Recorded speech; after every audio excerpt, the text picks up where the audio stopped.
261 ईसा पूर्व मौर्य साम्राज्य के शक्तिशाली सम्राट अशोक ने स्वतंत्र राज्य कलिंग पर आक्रमण किया। यह युद्ध सिर्फ भारत के इतिहास को ही नहीं बल्कि अशोक के जीवन को भी बदल देने वाला था।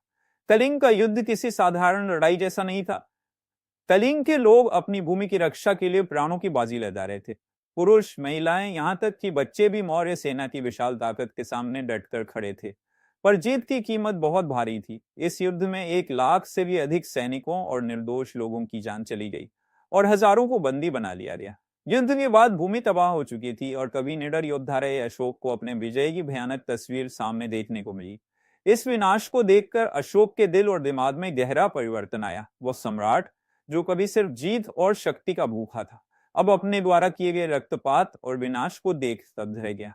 ये वो पल था जब अशोक ने अपने जीवन की दिशा पर सवाल उठाया। यही आत्ममंथन अशोक के जीवन का सबसे महत्वपूर्ण मोड़ साबित हुआ। अशोक ने हिंसा का त्याग कर बुद्ध के शांति और करुणा के मार्ग को अपनाया। उन्होंने अपने शासन को लोगों के कल्याण और शांति को समर्पित कर दिया। हालांकि कुछ लोगों का मानना है कि अशोक के इस अचानक हृदय परिवर्तन की कहानी को बढ़ा चढ़ाकर पेश किया गया है। कुछ धार्मिक समूहों ने अशोक को एक अत्याचारी और क्रूर सम्राट के रूप में चित्रित किया, जो बौद्ध धर्म अपनाने के बाद अहिंसक बन गए।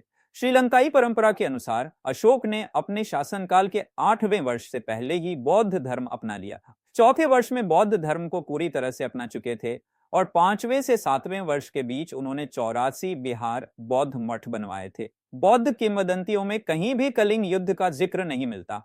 श्रीलंकाई परंपरा के आधार पर कुछ विद्वानों जैसे एगरमोंट का मानना है कि अशोक ने कलिंग युद्ध से पहले ही बौद्ध धर्म अपना लिया था। लेकिन इसमें कोई शक नहीं कि कलिंग का युद्ध भारतीय इतिहास के सबसे महत्वपूर्ण युद्धों में से एक था। अगर आपको हमारी वीडियो पसंद आई हो तो इस वीडियो को लाइक करें और चैनल को भी सब्सक्राइब कर लें।